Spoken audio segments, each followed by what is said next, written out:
Buenas tardes, buenas tardes a todos chicos. Hola, hola, ¿me escuchan? Buenas tardes, doctor. ¿Se me escucha? Sí, te escucha nuestro...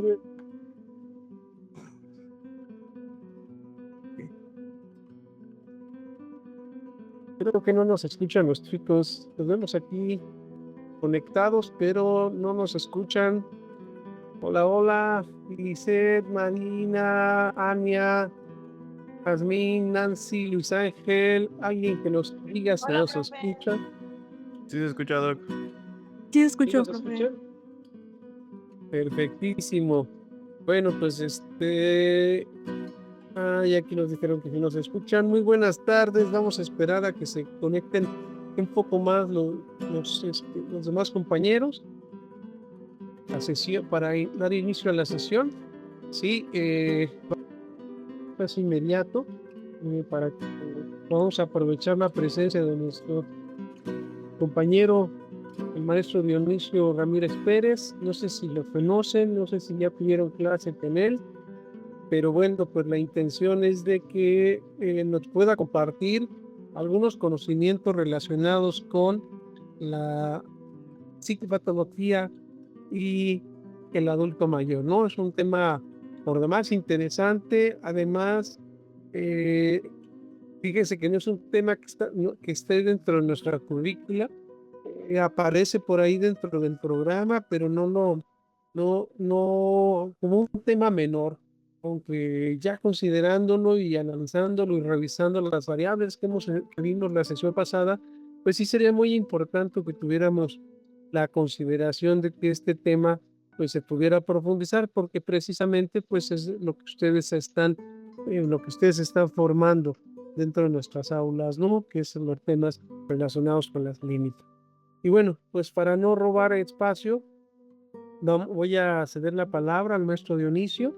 Solo quiero mencionar que Dionisio es egresado de la licenciatura en Psicología Clínica de este campus hace ya muchas generaciones. No sé en cuál egresaste, Dionisio, pero se formó como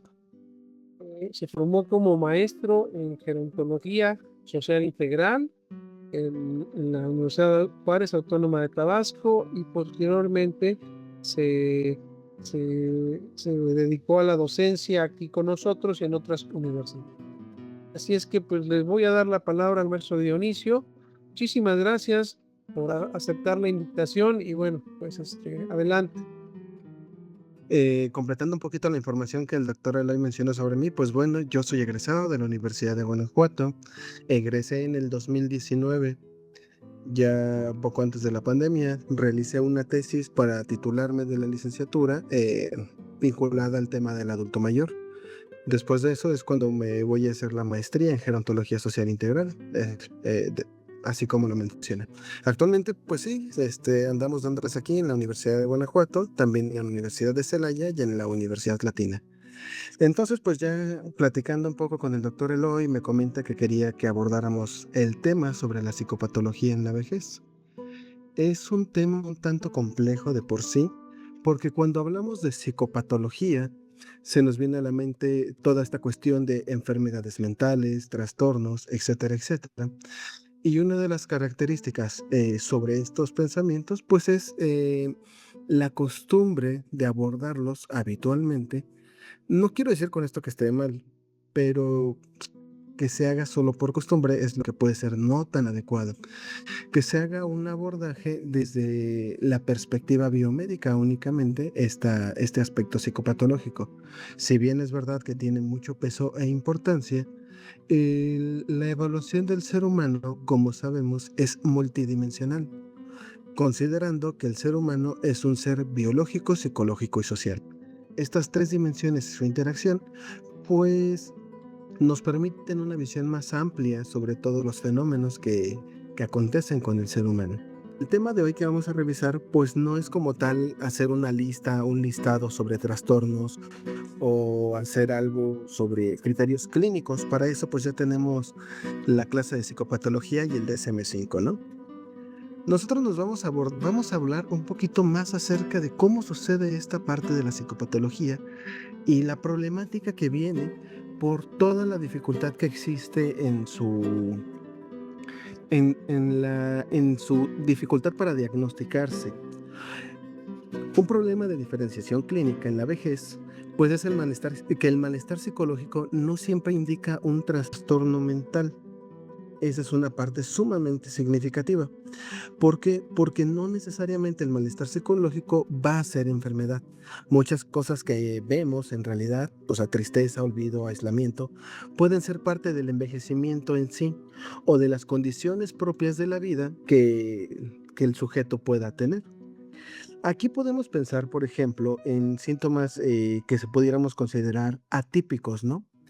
Atípicos que no se presentan en los adultos jóvenes. Por ejemplo, esta cuestión que de repente a todos nos puede pasar en una que otra ocasión, muy poco frecuente, de entrar en una habitación y no recordar a qué íbamos, salir de la habitación y luego recordar qué era, pues ya no se presenta de esa misma manera con el adulto mayor.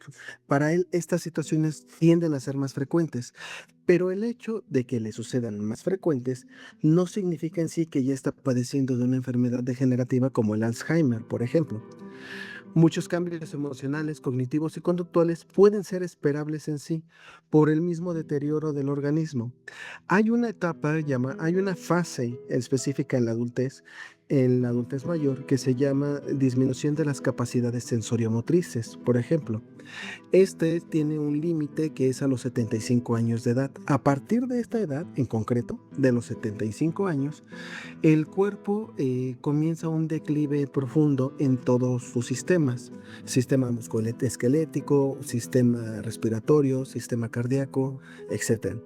Entonces suelen venir cambios sumamente abruptos que no necesariamente significa psicopatología, sino cambio esperado de la vejez. El problema central que encontramos en esto, pues es esta dificultad para poder distinguir sobre si es un envejecimiento normal o patológica, ya sea que podamos exagerar en la percepción del malestar del adulto mayor o por el contrario, que lo comencemos a subdiagnosticar, que precisamente digamos, no, es que son cosas que le pasan a los adultos mayores, es algo normal. Esta polaridad es muy frecuente para el diagnóstico del adulto mayor, por eso se tiene que hacer con bastante profundidad y no dejando pasar información general por alto. Por eso también es importante que conozcamos que para hablar sobre la vejez tenemos que hablar por tan solo que tenemos identificados tres tipos de envejecimiento en sí. Podemos hablar de lo que se considera o cuál es el objetivo de los sistemas de salud actuales, que es el envejecimiento exitoso. El envejecimiento exitoso se considera a aquella persona que tiene una adecuada movilidad, que tiene una adecuada autonomía, que puede realizar sus actividades por sí mismo, que tiene constante participación activa en su vida social, que puede llegar a enfermarse, pero de enfermedades comunes, que padece alguna gripe estacionaria, que por comer algo pueda sufrir alguna infección estomacal, enfermedades que no discapaciten a la persona. Sin embargo, la situación aquí es que para poder llegar a este aspecto del envejecimiento exitoso, se requiere de una formación en la vida, de adecuados estilos de vida, adecuadas actividades para fortalecer, por ejemplo, el sistema musculoesquelético, ya que enfermedades crónico-degenerativas o enfermedades en sí, intervenciones incluso, llegan a afectar directamente el sistema musculoesquelético perdón, llegan a afectar el sistema musculoesquelético y esto a la vez, conforme se va dando el deterioro en el adulto mayor, generarle más problemas. Supongamos algo muy sencillo: un adulto mayor que llega en envejecimiento exitoso, llega a sufrir algún accidente que le llega a generar una inmovilidad por algún tiempo. El envejecimiento exitoso se vuelve envejecimiento normal. Los cambios graduales asociados por la edad se vuelven más marcados. Hay una disminución considerable, leve pero considerable, de sus capacidades y el mantenimiento de su autonomía todavía está, pero ya está peligrando por esta cuestión de inmovilidad. ¿Qué es lo que va a suceder? Va a descender a lo que conocemos como envejecimiento patológico. En esta situación del envejecimiento patológico se pueden observar, aparte de lo que les acabo de mencionar de sufrir un accidente, pues presencia de enfermedades crónico-degenerativas o que deterioren significativamente, diabetes, hipertensión, algún tipo de cáncer, etc. Por ejemplo, si pensamos en la población mexicana, sabemos que tenemos una gran población que padece la enfermedad de diabetes. Las personas que lleguen a la vejez con esta enfermedad, pues ya comenzarán una vejez patológica, y esto se vuelve un problema porque ante una situación de pérdida de masa muscular van a sufrir de algo llamado riesgo de caídas, y esta situación va a ser todavía más complicada. Entonces, no es capaz de mantener el equilibrio por sí mismo, pudiésemos achacárselo a otra patología o alguna psicopatología en sí, cuando en realidad puede ser situación de un trastorno llamado sarcopenia. No todo deterioro implica psicopatología en sí. Es necesario contextualizar el funcionamiento del adulto mayor. Es importante considerar que el adulto mayor se le mantenga la mayor funcionalidad posible, que pueda ver por sí mismo su propia economía, los propios servicios de su casa, etcétera. El problema aquí es que en ocasiones puede esta confusión llevarnos a usar criterios de envejecimiento como si fueran criterios psicopatológicos al momento de evaluar un envejecimiento que está pasando de un grado a otro, de exitoso a normal o de normal a patológico. Entonces, por eso es importante que conozcamos cuáles son los cambios que se deben de esperar en la vejez. Existen cambios normales que se asocian precisamente con el desgaste del organismo. A nivel cognitivo, estos cambios, pues hablamos de un procesamiento más lento, la lentificación de la información, dificultad leve de memoria reciente y mayor tiempo para aprender información nueva. Pero que sea un proceso más lento, de nueva cuenta, no nos lleva a que sea demencia ni ningún tipo de enfermedad neuronal.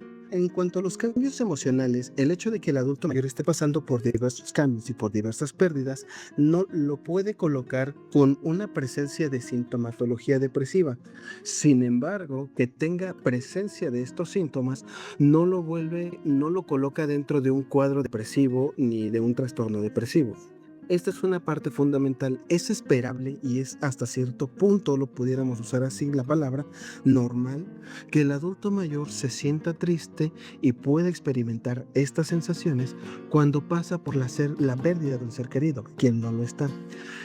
La cuestión aquí es que si evaluamos al adulto mayor bajo esta perspectiva en un momento donde está pasando por estos cambios, evidentemente nos va a puntuar dentro de lo que se pudiera confundir con una psicopatología vinculada a la depresión.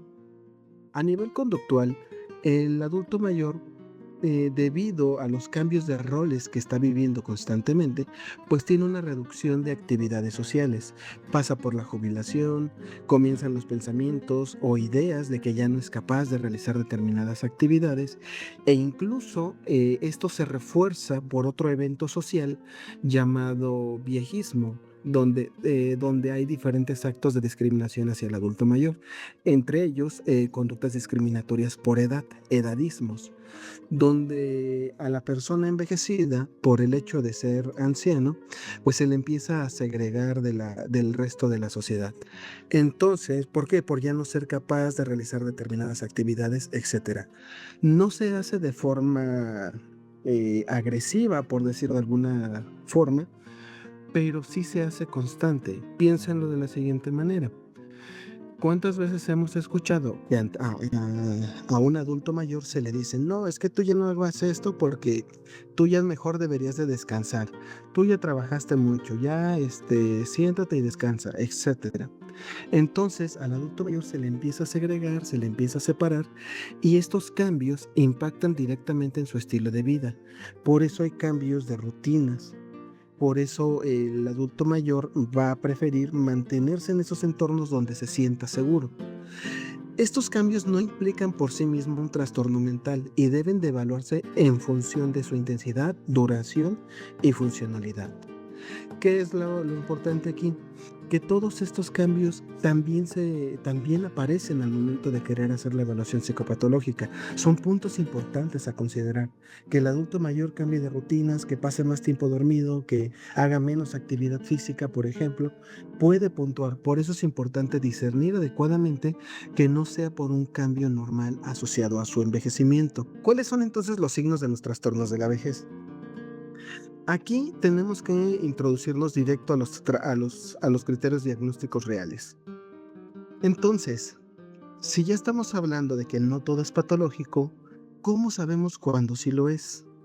Pues entonces aquí podremos hablar desde algunos ejes. 3 ejes clave, diría yo principalmente. La persistencia es algo de importante, persistencia en los síntomas. No se remiten con el tiempo y se mantienen o incluso empeoran. El adulto mayor que se encuentra triste por la pérdida de un ser querido, con el tiempo se va a ir sintiendo mejor, va a irse alejando esa tristeza. Entonces, este es un punto importante, la persistencia. Otro, la intensidad. Si esta intensidad es desproporcionada o si las son sobre reacciones, aquí lo que importa es la reacción con base al contexto. Reacciones excesivas ante situaciones esperables, pues pudiesen ser el indicador entonces de una psicopatología. El deterioro funcional sería el tercer eje que pudiéramos considerar. ¿Por qué? Porque entonces, si lo que está padeciendo el adulto mayor le afecta en la vida diaria, ya no sale, no se cuida, tiene una mala higiene, ya no realiza actividades, ya no come, entonces ya estamos hablando de una afección directa hacia su persona. Piensen en lo siguiente, una persona adulta mayor que se acerca y dice, ¿sabes qué? Lo que pasa es que me siento sumamente triste, no encuentro sentido a mi vida, mis hijos ya no me visitan y de hecho he estado bajando de peso porque casi no como. Haces la exploración y cuando hablas con la persona, te dice que cuando van sus hijos, ellos le llevan comida y con ellos come muy bien. Cuando se encuentra sola, ella no puede comer. Dice que la comida se la atora, le da repudio y no importa que la comida sea un platillo que le guste, simplemente no lo puede consumir. Cuando está sola, esta situación ya es un deterioro en su funcionalidad directamente. ¿Por qué? Porque está perdiendo la capacidad de alimentarse por sí sola. Necesita de la compañía de otros. Y no es que necesite que los hijos le den de comer en la boca, sino que es la compañía en sí lo que le está generando este problema. Y estamos hablando entonces de un trastorno vinculado al aspecto emocional. Si hay alteraciones significativas con el tiempo, pues entonces también es algo a marcar, que se relaciona con la persistencia de los síntomas y la intensidad. Un aislamiento marcado, cambios bruscos en hábitos o personalidad, y si la persona comienza a representar un riesgo para sí mismo o para otros, que de repente para la persona se presenta esta ideación suicida o una negligencia en el autocuidado. Esto es sumamente delicado porque habría que abordar directamente cuál es la situación por la que está pasando, qué es lo que sucede. Ante eventos como hace rato les mencionaba, México tiene una inmensa población de personas con diabetes. Las enfermedades físicas que generan dolor físico van a orillar a la persona a tomar actitudes de riesgo donde precisamente no se van a cuidar, ya sea por creencias o incluso por la propia búsqueda de rebelarse entre su propia enfermedad. E incluso en otros tipos de situaciones, cuando el adulto mayor ya está padeciendo bastante dolor, va a buscar la forma de detener esta sensación de dolor. Y es cuando se va a presentar el problema de una ideación suicida. Con tal de detener el sufrimiento que está viviendo, pues va a pensar en acabar con su vida. Esos son signos importantes al momento de querer diagnosticar algún trastorno en la vejez. La presencia de síntomas más el deterioro funcional lo pudiéramos llamar como la relevancia clínica que existe para el diagnóstico.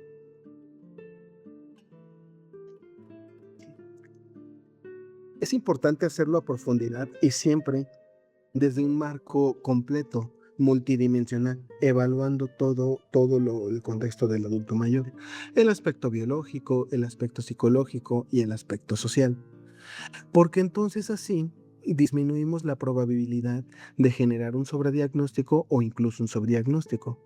¿Cuáles son los principales riesgos de esto? Pues los errores frecuentes en la evaluación clínica en el sobrediagnóstico, pues es que se empiezan a patologizar cambios normales en el envejecimiento. Se empieza a alertar incluso a los familiares sobre este tipo de situaciones. Uno de los principales problemas, pues es la falta del conocimiento en sí sobre el proceso del envejecer. Esto da lugar a los errores que se puedan cometer en este trabajo, ¿no? Interpretar quejas cognitivas leves como con demencia, por ejemplo, es otra situación constante para el adulto mayor, o incluso el propio lenguaje, las propias barreras del lenguaje. El hecho de que sea una persona, un adulto mayor que haya crecido con dificultades para el acceso a educación, pues puede generarle dificultades para comunicarse en sí o querer explicar qué es lo que siente. Y esta dificultad puede generar un subdiagnóstico o incluso un sobrediagnóstico. Incluso también otro de los problemas, pues es el normalizar las problemáticas que se presentan y decir, no, pues se te olvidan las cosas pues por la edad, te confundes por la edad, te sientes débil por la edad, etcétera. Entonces, estas situaciones, cuando se comienzan a normalizar, pues van a dar espacio a que se continúe desarrollando la psicopatología sin la atención adecuada.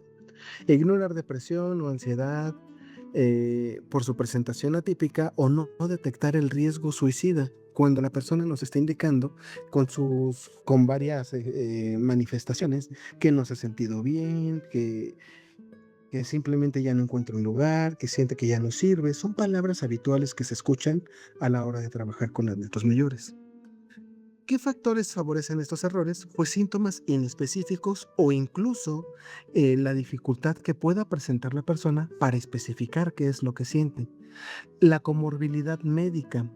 Aquí se dificulta todo porque sabemos que existen medicamentos o existen tratamientos médicos en general que pueden afectar el estado anímico de la persona o pueden generar efectos secundarios importantes que se pueden confundir con sintomatología que pueda puntuar dentro de la evaluación para un trastorno. Por eso es sumamente importante la evaluación integral. La falta de la evaluación integral puede generar problemas para un subdiagnóstico. El diagnóstico en la vejez requiere la mayor precisión posible y siempre un análisis contextual sobre el estilo de vida de la persona. La psicopatología en la vejez entonces presenta características particulares que la diferencian de otras etapas del ciclo vital. Podemos pensar en primer lugar, los trastornos mentales pues suelen manifestarse de formas atípicas, lo podemos llamar así, lo que significa que pues no siempre siguen patrones clásicos descritos o como lo podemos encontrar en un manual diagnóstico como el DSM-5, como lo podemos encontrar en estudios de caso, etcétera, ¿no? Y es común que predominen los síntomas somáticos o los conductuales sobre los emocionales. Aquí la situación es que esto dificulta mucho su identificación. Además de que, pues bueno, siendo la vejez, pues existe una alta comorbilidad, perdón, existe una alta comorbilidad con enfermedades médicas, con los tratamientos que puede estar llevando, y esto puede enmascarar o confundir incluso síntomas psicológicos. Los cuadros clínicos tienden a ser menos específicos y mucho más mixtos. En este caso, pues podemos pensar en que si de por sí sabemos que siempre de que exista sintomatología depresiva, va a existir un cuadro ansioso acompañándole. Entonces, pensando en que se va a presentar este cuadro ansioso y este cuadro depresivo al mismo tiempo, pues nos puede generar confusión sobre evaluaciones a nivel cognitivo en el mismo paciente. Esto, pues, si le sumamos la influencia social que puede haber en el sujeto, pues todavía vemos cómo se afectan a su funcionalidad. factores como el aislamiento, la pérdida de seres queridos, pérdida de roles, sensación de dependencia, puede intensificar, puede modificar comportamientos, estados emocionales en el adulto mayor. Por ello, el diagnóstico en la vejez requiere una comprensión global y multidisciplinaria, perdón, multidimensional. Más allá de simplemente identificar los síntomas, la evaluación comprende contextualizarlos y colocarlos. Imagínense que tienen un rompecabezas. Puede darles diferentes figuras, pero solo una va a ser la acertada y tenemos que contextualizar, saber hacia dónde van las marcas para poder identificar adecuadamente cómo se va presentando la situación. El adulto mayor es una población sumamente vulnerable por todos estos cambios que va viviendo y que van dificultando la expresión propia de la experiencia de vida. En cuanto a los trastornos del estado del ánimo, uno de los principales o de los más habituales que se presentan es la depresión en la vejez. Su presentación, frecuentemente atípica, se manifiesta diferente al resto de las poblaciones. Aquí vemos habitualmente como una apatía o incluso percibimos como molestia de parte del adulto mayor que que está pasando por este cuadro depresivo. La tristeza pocas veces se manifiesta. Existe el predominio de no disfrutar ya de las cosas que se hacen, de no encontrarle un sentido a realizar actividades y por lo tanto un constante aislamiento. Los síntomas más comunes ante estos trastornos de estado de ánimo, en específico de la depresión, pues es una constante sensación de fatiga, sensación de pérdida de energía, alteraciones en los ciclos del sueño, personas que habitualmente se la pasan la mayor parte del día durmiendo, por las noches con dificultad para dormir, etcétera. Quejas somáticas, constantemente sienten dolores, se sienten molestos, hablan, exageran un poquito sobre los síntomas físicos que sienten del dolor, constante irritabilidad, personas que tienden a no convivir con otros seres porque les cuesta trabajo mantener este diálogo con otras personas con las que no pueden expresarse libremente. Relación constante con las enfermedades físicas. Generalmente la impotencia o la sensación de incapacidad de realizar actividades por, por una incapacidad médica les genera sensaciones de inferioridad o el mismo dolor que les puede generar la enfermedad en sí, les puede traer una especie como de espiral descendente a sentirse cada vez peor. Se sienten tristes por ser incapaces de realizar una actividad por el dolor, lo que les lleva a sentirse más adoloridos, lo que les lleva a ser todavía, a volverse, a sentirse todavía más frustrados. Enfermedades cardiovasculares se relacionan con este tipo de trastornos, ya que llegan a alterar la frecuencia cardíaca, la presión arterial, etc. La diabetes, pues es una enfermedad constante que se ha presentado en la población en México y pues bueno, incluso cuando se sabe que la persona recibe un diagnóstico puede alterar su estado de ánimo. Aquí se presenta Aquí se presenta una cosa sumamente importante, que es el riesgo suicida en el adulto mayor. Generalmente, cuando vemos a los adultos mayores, eh, si bien pensamos que los dos por sí solos son hombres y mujeres son poblaciones vulnerables, lo cierto es que los hombres tienden a estar en un estado más vulnerable que las mujeres. Algunos autores han relacionado que esto se debe a que como es la mujer la que lleva la crianza, los hijos generalmente son más apegados con la madre que con el padre. Entonces, la madre puede expresarse emocionalmente con mayor facilidad o tendrá mayores atenciones que el padre. Lo que lleva entonces a que el hombre, por su propio desarrollo, por sus propias características de vida, al ser una persona reservada, a ser alguien que no expresó emociones a lo largo de su vida, pues en la vejez le será todavía mucho más complicado. Incluso tendrá dificultades para identificar cuáles son las emociones que siente. No sabrá identificar cuando se siente triste, cuando se siente preocupado, y generalmente lo manifestará a través de emociones más aceptadas en el hombre, que son el enojo, la ira, etcétera, ¿no? Entonces, por eso es que son una población que todavía tienen un mayor riesgo. El riesgo suicida en hombres es mayor al no saber cómo poder expresar las emociones que está viviendo. La depresión puede presentarse como síntomas físicos o pérdidas de interés, no como una tristeza evidente en sí. Los trastornos neurocognitivos presentan una de las principales preocupaciones clínicas en la vejez. ¿Por qué? Porque tienen un impacto directo en la autonomía y la calidad de vida del adulto mayor. Es fundamental aquí poder diferenciar entre el trastorno neurocognitivo leve, donde existe un deterioro cognitivo que no interfiere significativamente con la independencia del adulto mayor, y un trastorno neurocognitivo mayor. Em, En estos casos, pues los trastornos neurocognitivos mayores se ven caracterizados por presentar un deterioro progresivo que afecta a la vida diaria del adulto mayor.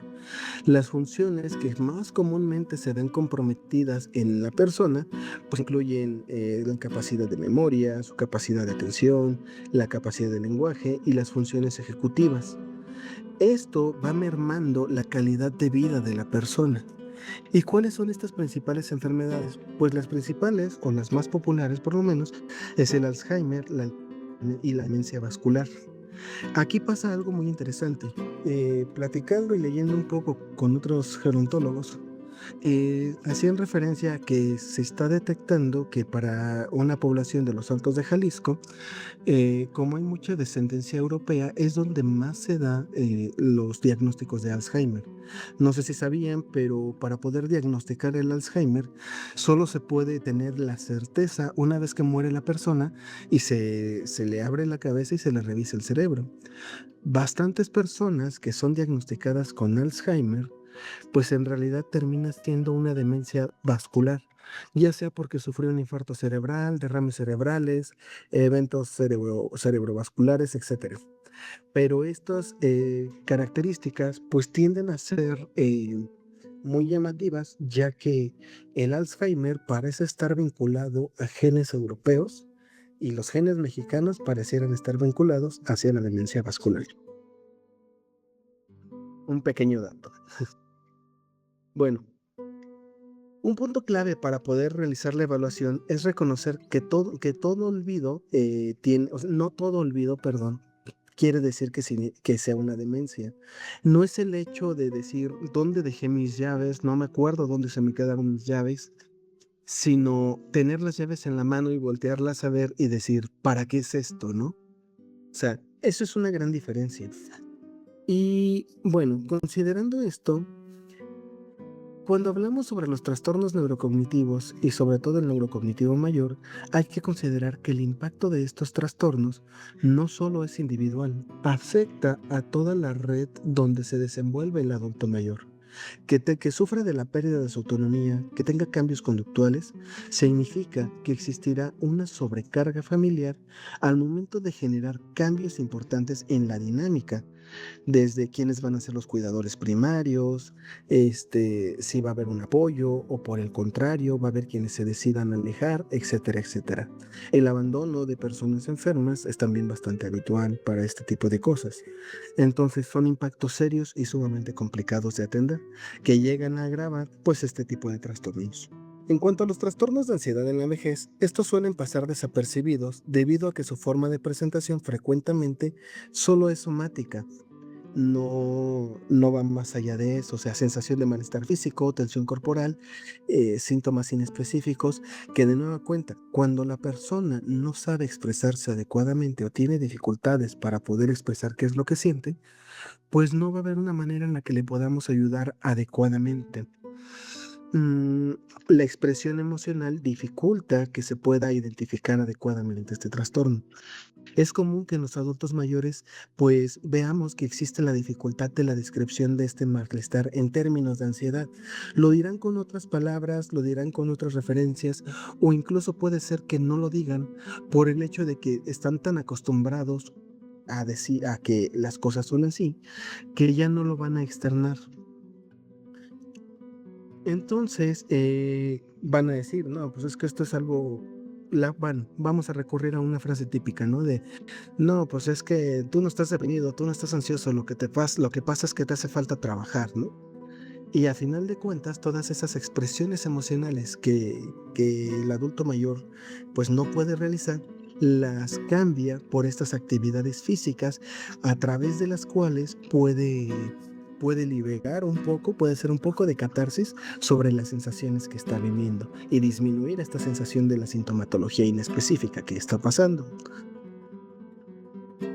La preocupación excesiva suele centrarse en la salud, la seguridad o en la familia y puede acompañarse de alteraciones del sueño o conductas de evitación. Estas conductas suelen dejar secuelas en el adulto mayor en cuanto a su movilidad. Por estas situaciones prefieren ya no salir, prefieren vivir más aislados y les pueden generar un conflicto en cuanto a sus relaciones sociales, lo que a la vez va agravando el problema. Aislarnos cuando padecemos de una situación de ansiedad, pues es contraproducente, ¿no? Entre las formas más frecuentes para que podemos encontrar el trastorno de ansiedad generalizada y de ansiedad por salud, pues tienden a ser en adultos mayores que no cuentan con adecuadas redes de apoyo, que tienen alguna dificultad socioeconómica, que tienen que estar pensando constantemente en mantenerse activos económicamente, pues para poder seguir sobreviviendo, ¿no?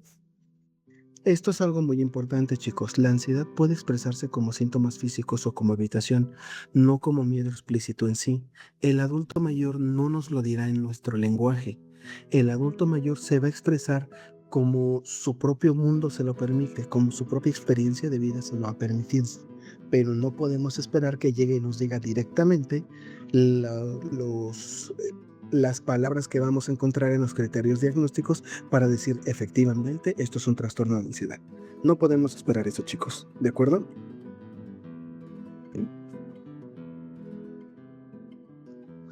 En el caso de los trastornos psicóticos tardíos, em, pues estos sí realmente representan un desafío diagnóstico importante. ¿Por qué? Pues debido a su diversidad. La diversidad en cuanto a todo aquello que les puede causar. En esta etapa, la presencia de ideas delirantes, particularmente de tipo persecutorio, xenotípico o somático, suelen estar asociados a factores como el aislamiento social, el deterioro sensorial o incluso el deterioro cognitivo.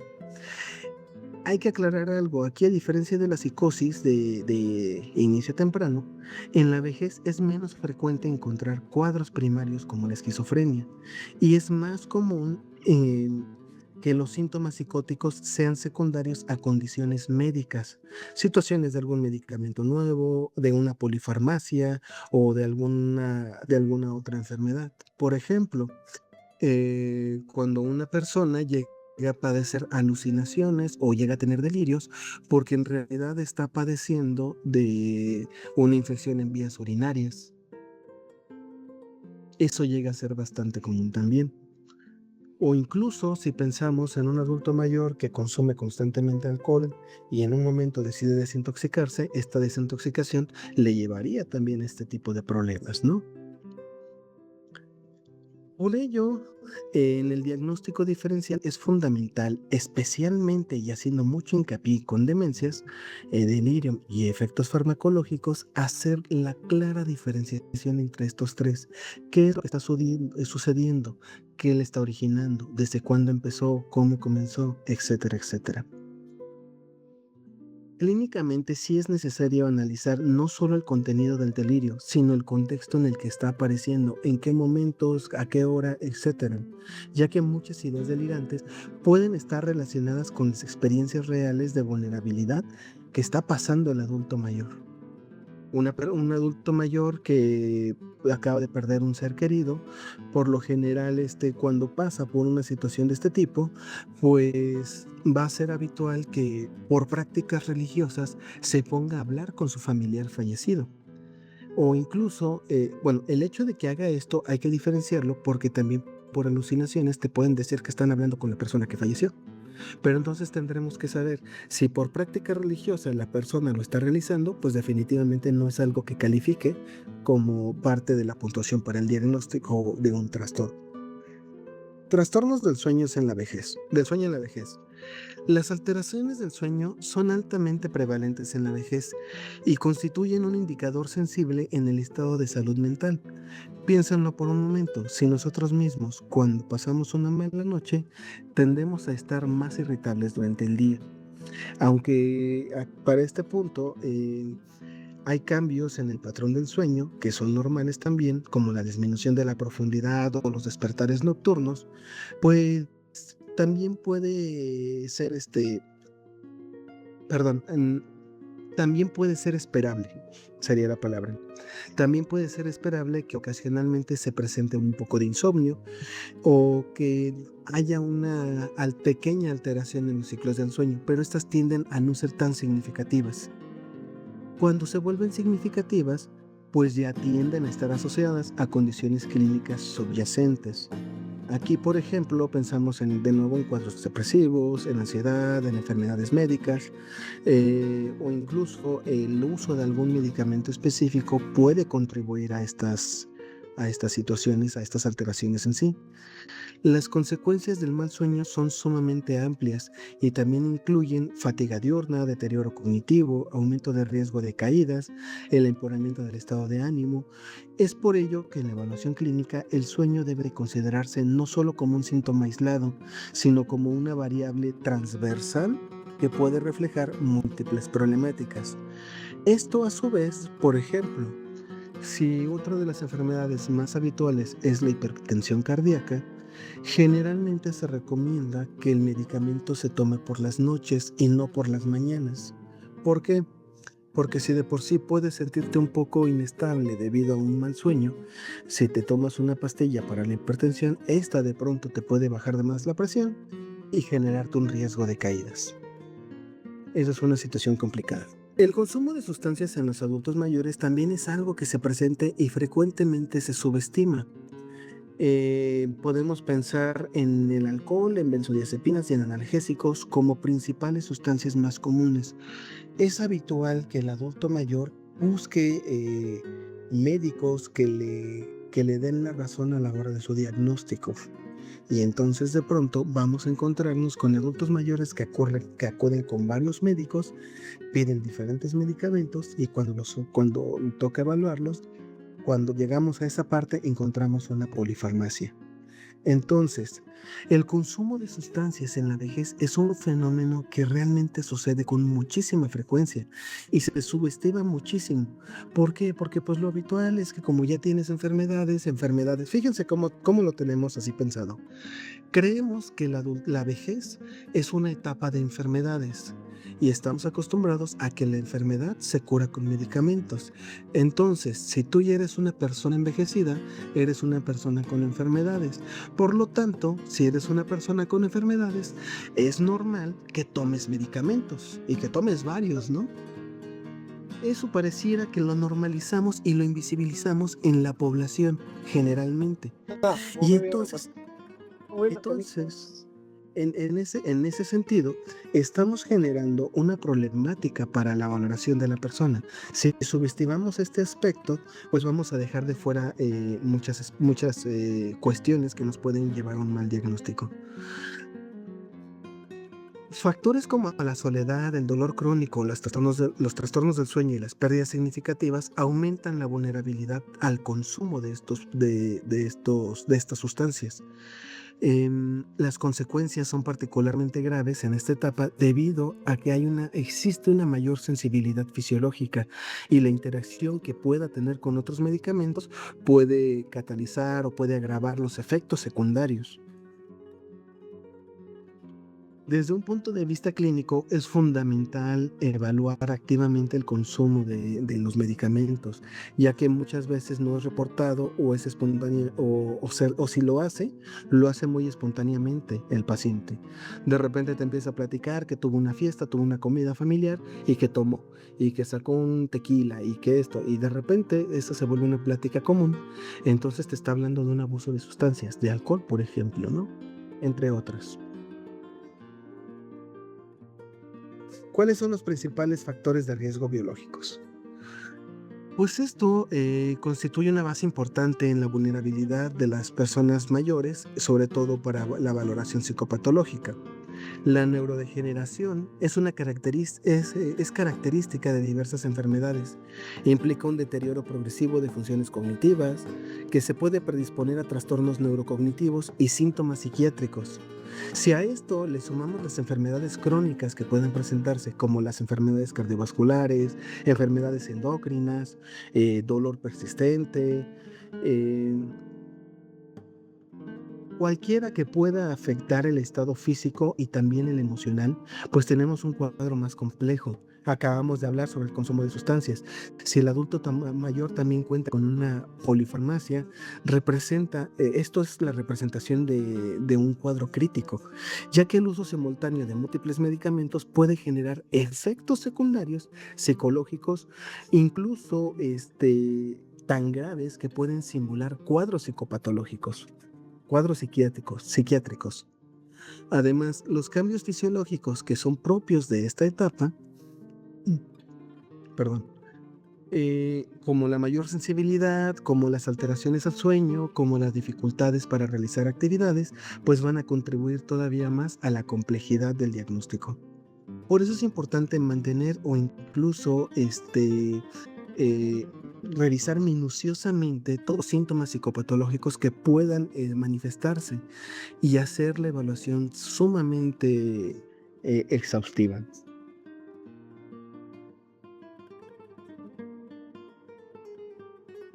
¿Cuáles son los factores de riesgo más habituales? En este caso, pues se relacionan profundamente con procesos de pérdida y de adaptación.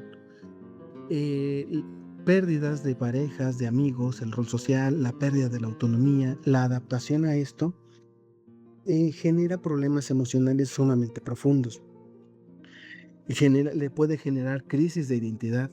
El hecho de que una persona, esto lo podemos pensar así, a alguien que toda su vida le han dicho la doctora, el doctor, el ingeniero, el abogado, etcétera, y de repente llega a ser adulto mayor y ya se empiezan a referir a él como el doncito, la ceñito, la doña, el don, etcétera, puede generarle un problema que repercute en su cambio de rol directamente y aumentar el sentimiento de inutilidad que de por sí ya es persistente por el hecho de los cambios y sobre todo de la pérdida de la autonomía. En cuanto al sentido de vida, muchas veces se enfrentan contra la pérdida del propósito y un sentido de desesperanza cuando no logran integrar adecuadamente la experiencia que han tenido durante toda su vida, pueden caer en desesperación. Entiéndase esto como una situación donde la persona no logra asimilar su historia y por lo tanto no logra identificarse consigo mismo. Si previamente la persona tiene alguna situación de diagnóstico clínico adecuadamente diagnosticado sobre una psicopatología, pues esto le va a generar una mayor vulnerabilidad, ya que todos estos cambios, pues en realidad pueden venir a agravar el problema de origen, ¿no? La psicopatología puede ser una respuesta a pérdidas no elaboradas En ocasiones, lo que buscamos, hay que comprender algo. Si bien podemos pensar en la psicopatología como una situación a nivel orgánico, a nivel cerebral, este, se puede pensar que porque un cerebro se desarrolló de forma diferente o de forma anormal, este, puede ser que aumente la posibilidad de que se desarrolle una psicopatología. Pues lo que sucede es que nosotros tenemos la capacidad de adaptación y entonces nosotros vamos a desarrollar habilidades que nos van a ayudar a adaptarnos adecuadamente para que estas situaciones no nos afecten tanto. Generalmente las psicopatologías son diagnosticadas cuando estas herramientas de adaptación o las herramientas que utilizamos para afrontar estas situaciones ya no nos son suficientes y nos vemos rebasados por lo que nos rodea. Entonces nuestras conductas se vuelven desadaptativas. Y lo que se busca en el trabajo de intervenciones de este tipo, pues es que la persona vuelva a tener una conducta adaptativa a lo que está viviendo. Entonces, ante esta cuestión, para la vejez, desarrollar nuevas conductas adaptativas se vuelve más difícil, es más complejo. Por lo tanto, existe una mayor vulnerabilidad en la vejez cuando existe una historia previa de los de trastorno mental. Vamos a hablar acerca de los factores de riesgo sociales y factores protectores. Los factores sociales tienen un peso determinante en la salud, sobre todo en la etapa de la vejez, en muchos casos incluso mayor que los factores que son llamados estrictamente clínicos. El aislamiento social y y la soledad percibida son de los principales predictores de una depresión o de cuadros de ansiedad, ya que implican la pérdida de vínculos significativos y de espacios de interacción para el sujeto.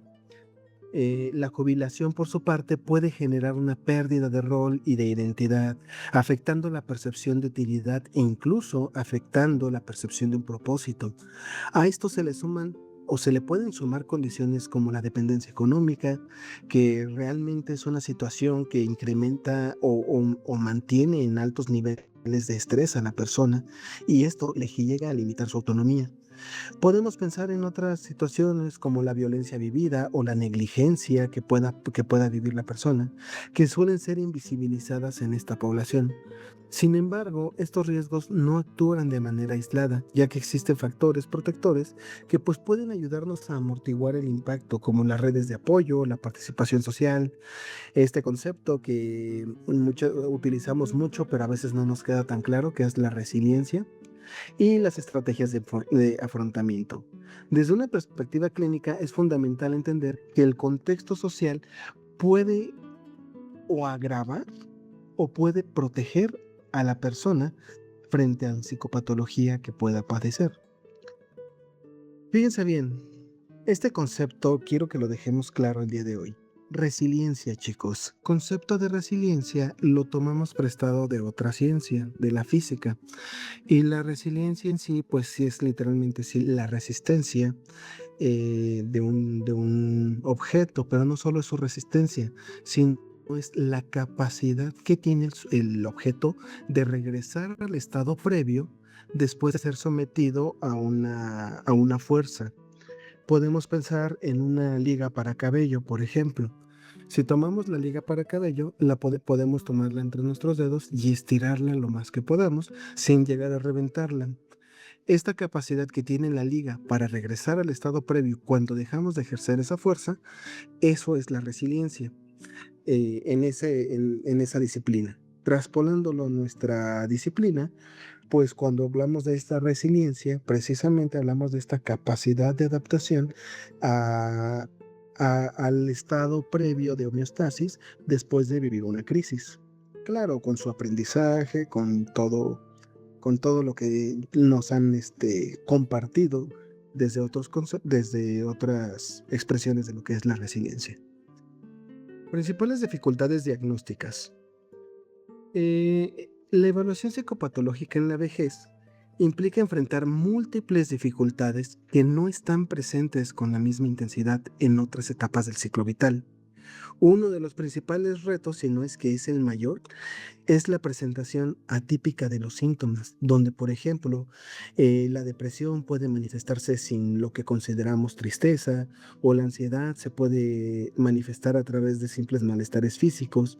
Y a todo esto le tenemos que sumar las comorbilidades médicas, las comorbilidades de otras, por consumo de medicamentos o por enfermedades. Este, ya que muchas enfermedades físicas pues sí tienen impactos directos en la persona y puede producir sintomatología similar que se puede confundir y generar un mal diagnóstico. Es frecuente, es frecuente que exista una superposición de trastornos, perdón. Por ejemplo, podemos pensar en los síntomas que se pueden compartir entre situaciones de depresión, situaciones de ansiedad o de deterioro cognitivo. Estos tres pueden compartir síntomas que no pueden dejar muy claro qué es lo que está pasando con la persona. La influencia cultural en este caso también juega un papel sumamente importante. ¿Por qué? Porque la forma en la que los adultos mayores tienen para expresar sus malestares muchas veces se ven mediados a través de somatizar todo lo que sienten y evitan verbalizarlo por la situación de que nunca aprendieron cómo hablar sobre esos temas. ¿Por qué? Pues porque hay estigmas, porque em, son cosas que dentro, si lo quisiéramos ver así, pues para ellos no existen porque no les enseñaron a hablar sobre ello, porque jamás supieron cómo nombrarlo. Todo esto convierte a la evaluación un proceso sumamente complejo que requiere análisis diferencial cuidadoso. ¿Cómo realizar una evaluación integral en este caso?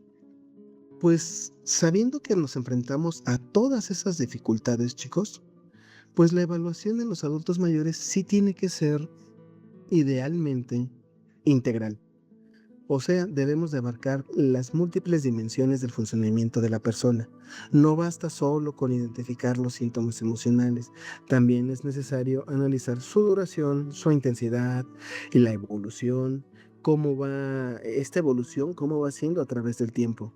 La evaluación cognitiva, por ejemplo, nos permite detectar posibles alteraciones en la memoria, en la atención, en funciones ejecutivas, mientras que la evaluación funcional resulta clave para determinar el impacto real de estos cambios en la vida diaria. Eh, perdón. Para este caso, tenemos diferentes formas de poder realizar la evaluación con el adulto mayor. Para poder evaluar su funcionalidad, lo dividimos en dos: las actividades básicas de la vida diaria y las actividades instrumentales de la vida diaria. Esta forma que tenemos para evaluar sus actividades, para conocer cuál es su independencia, cuáles son sus grados de independencia y de funcionalidad. La evaluación médica también es indispensable para poder identificar las enfermedades crónicas, los efectos secundarios de medicamentos, condiciones fisiológicas que puedan estar influyendo en su cuadro clínico, o incluso si originalmente por el problema que se le está haciendo la valoración viene directamente de un malestar médico. En este sentido, pues el diagnóstico no solo se construye únicamente a partir del síntoma, sino de la integración total del estado mental, del funcionamiento y de la salud física de la persona. Por eso la evaluación debe de integrar todo eso: síntomas, funcionamiento y salud física. Hay que pensar en la valoración integral del adulto mayor. La evaluación tiene que comprender el aspecto psicológico, el aspecto biológico y el aspecto social. Desde la evaluación del contexto estamos abordando los aspectos sociales del adulto mayor. Es importante la comprensión de su contexto, del contexto en el que vive, ya que es un elemento central para su realidad y la evaluación psicopatológica que pueda tener. La dinámica familiar, por ejemplo, puede influir muchísimo, ya sea positiva o negativamente, en cómo evoluciona el paciente dependiendo del nivel de apoyo o incluso dependiendo de los conflictos que se presenten en la familia. Las redes de apoyo, las personas con las que cuenta, si hay presencia todavía de vínculos significativos. Recordemos que la vejez se caracteriza por ser una etapa de constantes pérdidas. Entonces, Si no hay vínculos afectivos significativos porque la mayoría de sus amistades importantes ya fallecieron, pues estamos frente a un adulto mayor que se encuentra con una pobre red de apoyo y que va a generarle un conflicto más adelante, o que por lo menos no va a tener un menor respaldo. La frecuencia con la que tiene interacción social, eh, si bien pueden no ser familia directo, amistades, vecinos, reuniones de la colonia, actividades sociales, como podemos observar cuando vamos al centro de las ciudades, que hay grupos de adultos mayores que se juntan a bailar, que se juntan a realizar actividades al aire libre, etcétera. Em, las condiciones de vida de la persona también son importantes al momento de evaluar el tipo de vivienda que tengan, los recursos económicos con los que cuenten, el acceso a servicios de salud. Generalmente esto determina en gran medida las posibilidades de una adecuada atención y una adecuada recuperación. Una persona que pues tiene recursos económicos adecuados, pues tiene mayor probabilidad de atenderse oportunamente que aquellas personas que tienen que mantenerse laboralmente en activo por cuestiones económicas. El contexto social, pues aquí incluimos aspectos como lo es el aislamiento o la integración. Situaciones como estas pueden determinar qué tan rápido el adulto mayor puede salir adelante ante una patología. Un adulto mayor que se mantiene aislado va a agravar todos sus malestares. Generalmente, por mala alimentación, por dificultad en movilidad, que no tengan la capacidad para salir a comprar lo que necesita, o incluso el propio olvido de la toma de sus medicamentos, etcétera, va a impactar negativamente. El mismo síntoma puede tener significados distintos según el contexto. Por ello, es sumamente importante contemplarlos. De acuerdo al entorno en el que vive el adulto mayor, pues será la obligación del clínico considerarlo para poder interpretar si las conductas dentro de la realidad del paciente pues van acorde a actividades normales o si ya son parte de una situación psicopatológica. La intervención clínica en la vejez debe de adaptarse a las características particulares de esta etapa, tanto en términos de representación sintomática como de condiciones físicas y contextuales. Aquí ya podemos hablar sobre la psicoterapia, una psicoterapia que se debe de adaptar a la atención que necesita el adulto mayor.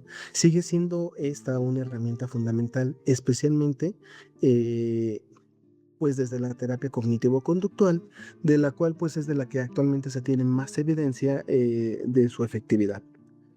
La terapia de reminiscencia también ha demostrado tener una alta eficacia para este tipo de atenciones. Permiten trabajar la adaptación o las pérdidas, incluso habilidades de afrontamiento y la reconstrucción del sentido de vida. Los objetivos terapéuticos no se deben de limitar a la reducción de síntomas únicamente. Deben de incluir la mejora del funcionamiento y la elaboración de procesos vitales significativos. Por otro lado, la farmacoterapia también es otra de las herramientas de las que nos podemos apoyar, pero aquí claro que necesita un manejo cuidadoso debido a que pues existe una mayor sensibilidad a los medicamentos y luego si consideramos que el adulto mayor puede presentar ya una polifarmacia, pues se trata de buscar la forma adecuada de integrar este tratamiento sin que sin que vaya a generar un problema mayor y le generemos una polifarmacia. Tenemos que considerar efectos secundarios e interacciones entre medicamentos. Por eso se hace un trabajo por eso es necesario un trabajo multidisciplinario para la atención completa. La intervención clínica debe de ser flexible, debe de ser contextualizada en la realidad del adulto mayor y sobre todo debe de estar centrada en las necesidades específicas del paciente. El abordaje desde el entorno social de la vejez parte del reconocimiento de que muchos trastornos mentales no pueden entenderse ni tratarse únicamente desde el nivel individual, sino que están profundamente vinculados al entorno social del paciente. En este sentido, el fortalecimiento de las redes de apoyo, redes familiares, redes comunitarias, instituciones, bueno, redes institucionales, resultan fundamentales para poder proporcionar contención emocional, apoyo práctico a la vida cotidiana del adulto mayor, facilitarle sus actividades y contribuir a una recuperación necesaria cuando la necesite. La promoción de la participación social mediante grupos comunitarios y actividades recreativas contribuye a reducir el aislamiento en el adulto mayor, que es de los principales factores de riesgo para esta etapa. Asimismo, también podemos pensar la siguiente forma. Programas de envejecimiento activo, como podemos observar aquellos que se desarrollan en lugares como los centros de casa día, lugares que buscan darles espacio a los adultos mayores para que puedan integrarse con las personas, mejoran el bienestar emocional en el adulto mayor. Buscan mantenerlos en activo, que se mantengan activos físicamente, se mantengan estimulados cognitivamente, que puedan estimular el aspecto social de su vida y que puedan mantenerse funcionales la mayor cantidad de tiempo posibles, funcionales y autónomos. Esto también les genera un sentido de pertenencia. Cuando se sienten pertenecientes a un grupo, su percepción sobre su propio bienestar aumenta. Estas intervenciones, pues van a generar van a generar una mejoría en la percepción de su bienestar emocional y pueden modificar incluso también el curso de los trastornos. Eh, de esta forma podemos observar que las intervenciones sociales no solo son un complemento, son un componente central de muchos tratamientos que traen grandes beneficios para el adulto mayor. Ahora, una de las cuestiones más complicadas. La intervención familiar con el adulto mayor. La familia desempeña un papel crucial en la atención del adulto mayor, ya que muchos casos se convierten en el principal sistema de cuidado. Por eso es que la intervención familiar se orienta a proporcionar psicoeducación sobre el trastorno, facilitando la comprensión de sus manifestaciones y evolución, lo que permite un manejo más adecuado del paciente. Pensémoslo de la siguiente manera. Cuando nosotros vamos a la casa de la abuelita, a la casa del abuelito, pues por muy buena intención que tenemos, le decimos, no, abuelito, no se pare, no, abuelita, no haga esto, ahorita lo hago yo por usted descanse. Y entonces lo que estamos generando en sí es que le estamos generando un malestar al adulto mayor. No le estamos ayudando cuando le evitamos que haga este tipo de actividades, porque lo que estamos generando es una reducción en su movilidad y a largo plazo eso le trae más consecuencias. Por eso es importante saber y conocer cuál es la realidad de su adulto mayor para poder saber cómo intervenir, cómo apoyar y qué tareas realizar. Por eso es que la intervención familiar busca orientar a los cuidadores en estrategias de manejo conductual y emocional. Hay que también ayudar mucho a promover, con la familia, promover una comunicación efectiva y una respuesta adaptativa ante los síntomas. Porque muchas ocasiones los hijos están peleados con los padres, pues ya sea por cuestiones de propia educación, que cuando yo era joven me regañaba, me hizo, me trató, y es que el otro era el favorito, que el otro lo cuide, etcétera. Y entonces situaciones pasadas se vuelven presentes y a la hora de cuidarlo surgen los maltratos por parte de los miembros de la familia. Y esto es algo que tenemos que cuidar. Por eso también, para evitar incluso esto, y eso y también la carga excesiva a solo unos cuantos miembros de la familia, se tiene que organizar a toda la familia para el cuidado y la distribución de responsabilidades para todo el sistema familiar. Todos son esenciales para evitar la sobrecarga a un solo miembro al momento de cuidar a un adulto mayor. En este contexto, pues la prevención del desgaste emocional del cuidador es un objetivo central, ya que pues sabemos que llegan a presentarse cuestiones como el burnout, que pueden afectar tanto al cuidador como a la calidad del cuidado que se le brinda a la persona. Podemos dejarlo muy sencillo diciendo que la familia puede actuar como un factor protector o como un factor de riesgo, o sea, un elemento que agrava el cuidado. Esto depende mucho del tipo de intervención que se realice. Por eso es fundamental tomar a la familia y evocarla al cuidado de su adulto mayor. Existe también, ya casi terminamos, chicos, ¿eh? Existe también la intervención institucional y comunitaria. En este caso, la intervención con la vejez desde esta perspectiva no puede limitarse únicamente a un espacio clínico individual. Ya hemos hablado que lo social tiene un impacto sumamente importante. Requiere de una articulación de recursos institucionales y comunitarios que permitan un abordaje integral. Acceso a servicios especializados de salud mental, incluyendo psicología, psiquiatría de ser necesario, geriatría o gerontología. Todo esto es fundamental para garantizar una evaluación y un tratamiento adecuado con base a las necesidades del adulto mayor y su propia realidad. Por eso es sumamente importante el desarrollo de programas comunitarios orientados a la prevención y a la detección temprana de cualquier tipo de situación, de cualquier tipo de patología o psicopatología en el adulto mayor para lograr revertir o prevenir o hacer una intervención antes de que los problemas puedan agravarse para el adulto mayor. Desde un nivel más amplio, podemos observar pues que otro de los trabajos es la creación de políticas públicas que juegan un papel clave en la protección social y en la garantía de accesos a servicios. Desde esta perspectiva, la intervención efectiva en la vejez implica una coordinación entre niveles clínicos, familiares e institucionales. He estado haciendo hincapié, por ejemplo, en que el adulto mayor que se encuentra en una condición desfavorable en cuanto a un nivel socioeconómico, pues está en constante angustia, mayores niveles de estrés, etcétera.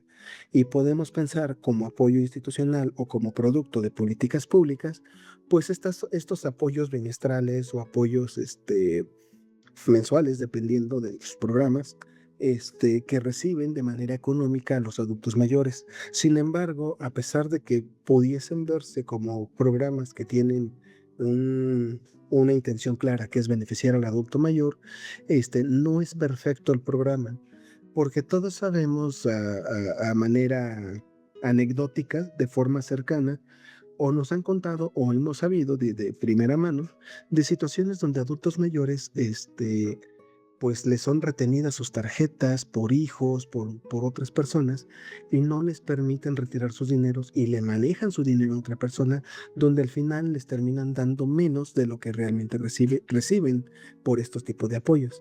Son problemáticas que, pues bueno, son dificultades que son por la escala de los programas, pues son difíciles de afrontar. Las problemáticas sociales asociadas. En este caso, pues estas tienen un impacto directo en la salud mental y en muchos casos constituyen el origen o pueden ser un factor de mantenimiento de diversos trastornos. El maltrato y la negligencia, ya sea en su forma física, psicológica o económica, suelen estar invisibilizados debido a la dependencia del adulto mayor, lo que dificulta su detección. Adultos mayores que en casa, regresemos a lo mismo, ¿no? Personas que les dicen, ¿sabes qué? Si quieres vivir aquí, me tienes que dar lo de tu pensión y yo te voy a dar de comer y te voy a mantener aquí. Pero pues les tienen contratos injustos, con espacios poco adaptados para ellos, etcétera. Entonces esto genera un problema, lo que puede llevarles a un aislamiento social y a la exclusión progresiva, lo que entonces deriva en la pérdida de redes de apoyo y de la disminución de la participación social. Y luego, por lo tanto, se hace un incremento en el riesgo de presencia de síntomas depresivos y síntomas ansiosos. Por otro lado, diríamos, bueno, pues si lo tratan mal en casa, pues que se vaya a una institución, ¿no? Pero cuando pasa la institucionalización sin un acompañamiento adecuado, puede afectar la autonomía, puede generar sentimientos de abandono, y a esto le podemos sumar todas las condiciones de pobreza y de dependencia económica que limitan el acceso a recursos de servicios. O sea, barreras en el acceso a la salud mental, barreras en el acceso a la salud física, ya son problemáticas constantes que vive el adulto mayor y que se consideran dentro de estos problemas sociales. Desde este punto de vista, es muy importante que reconozcamos que muchas manifestaciones psicopatológicas no pueden comprenderse sin considerar estas condiciones sociales adversas. No se detonan porque sí.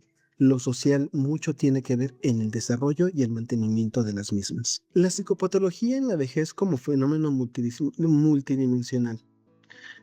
Lo debemos de entender como fenómeno multidimensional en el que convergen factores biológicos, psicológicos, sociales y funcionales. Los cambios fisiológicos y las enfermedades propias del envejecimiento interactúan con los procesos psicológicos como el duelo, las estrategias de afrontamiento y la historia previa del individuo. A su vez, el contexto social, incluyendo el nivel de apoyo y la pérdida de roles y las condiciones de vida, influyen en la aparición y la evolución de síntomas. La funcionalidad de la persona, entendida como su capacidad para mantener su autonomía en la vida diaria, se convierte como un indicador clave para poder evaluar la gravedad del cuadro que está viviendo el adulto mayor. Además, es frecuente la presencia de comorbilidades. Podemos pensar en cuadros clínicos mixtos que dificultan la categorización diagnóstica. Por ello, es sumamente importante que el enfoque clínico con el que se haga la evaluación y se integre la evaluación del adulto mayor se centre en una evaluación multidimensional, evitando así realizar explicaciones reduccionistas que se basen únicamente en los síntomas manifestados, porque eso va a dejar de fuera muchas otras cosas. Ideas claves sobre la psicopatología en la vejez. ¿Qué es lo que les puedo comentar aquí? La comprensión de la psicopatología en la vejez implica reconocer que esta etapa del ciclo vital no se define únicamente por la presencia de enfermedades. Se define por una mayor complejidad en la interacción de múltiples factores. El malestar psicológico en el adulto mayor no puede interpretarse de manera aislada, sino que debe de analizarse bajo su contexto histórico, cómo fue su vida, sus condiciones actuales, el contexto social en el que se desarrolla, todo aquello que convierte en adulto mayor la persona que es. Los síntomas suelen ser menos evidentes y más difíciles de identificar, lo que exige un mayor nivel de análisis crítico y una actitud más especializada frente al diagnóstico, si lo queremos pensar así. Asimismo, la familia tiene un peso sumamente importante. El apoyo social, la funcionalidad que posee el adulto mayor influye directamente en su salud mental, por lo que su consideración es indispensable para la valoración. Debemos de pensar a la intervención en este modelo multidimensional. En este sentido, comprender la psicopatología de la vejez implica ir más allá del diagnóstico solamente y de centrarse totalmente en la persona, en su experiencia. Sí, claro que sí, tiene que ver con los aspectos médicos que pueda vivir, tiene que ver con todo lo que podamos observar desde la perspectiva biomédica, pero no podemos dejar de fuera el aspecto psicológico y sobre todo el aspecto social, la influencia que tiene para poder hacer la evaluación adecuada desde la psicopatología en la vejez. Esta es la bibliografía en la que me apoyé para poder realizar esto. Y de mi parte ha sido todo. Dionisio, muchísimas gracias. Como siempre, muy contundente, muy claro tu temática. Sí, chicos, vamos a mandarle por aquí un aplauso a Dionisio por lo que nos compartió. Sí, por favorcito, que se haga presente nuestro reconocimiento y estima aquí al maestro Dionisio por cómo nos comparte las actividades, pero principalmente cómo nos da de su tiempo para que ustedes puedan continuar aprendiendo. Gracias, Dionisio. Estamos en contacto, te hago llegar tu constancia y chicos, el día de mañana se activa la tarea relacionada con esta actividad. Me refiero a los chicos de 700A y 700B que estén conectados. También a los de tu grupo si quieren realizarlo. Gracias, Dionisio. Te mando un abrazo, chicos. Nos vemos la próxima semana en la clase. Hasta luego.